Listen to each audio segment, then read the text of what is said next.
12:30 বাজিছে। এয়া ভাত পাতি আছোঁ মই চচত।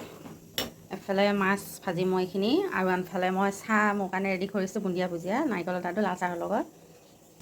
মাছকেইটা ধুনীয়াকৈ ভাজি আছোঁ। ইফালে মই ভাতো উতলি আছে, ভাতৰ পানীটো এতিয়া কাটি লওঁ মই।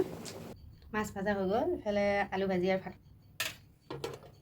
এইফালে মই মটৰ ঘুগুনি বনাই দিলোঁ, তোমাৰ বনাই নেদেখুৱালোঁ বাৰু।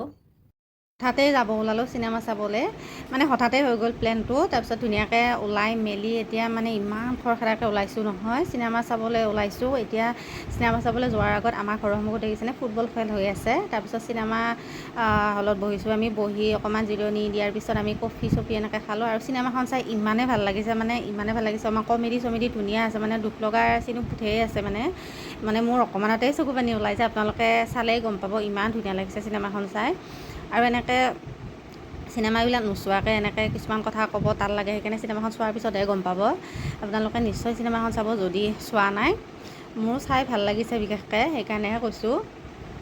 আৰু চিনেমাখন শেষ কৰি আমি ঘৰ আহি পালোঁ। ঘৰ আহি পোৱাৰ পিছত মাছ আনিছিল মানুহজনে পুখুৰীৰ পৰা মাৰি, সেইখিনি মাছ বাচিবই নোৱাৰিলে। সেইকাৰণে ধুনীয়াকৈ সেইখিনি মাছ মানে ফ্ৰিজত থৈ গৈছিলোঁ, বেয়া হ'ব যে। মাছখিনি বাচি আমি ধুনীয়াকৈ ধুই মাজি চাফা কৰি এতিয়া ৰাতি সাঁজটো খাব লাগে। ৰাতি সাঁজটো তেনেকৈ চিম্পুলকৈ বনাই খালোঁ। আৰু আজি ভিডিঅ'টো চাই ভাল পাইছে আপোনালোকে লাইক কমেণ্ট শ্বেয়াৰ এটা কৰি দিব। তেন্তে আজিলৈ ভিডিঅ'টো এইখিনি আছিল। Bye bye.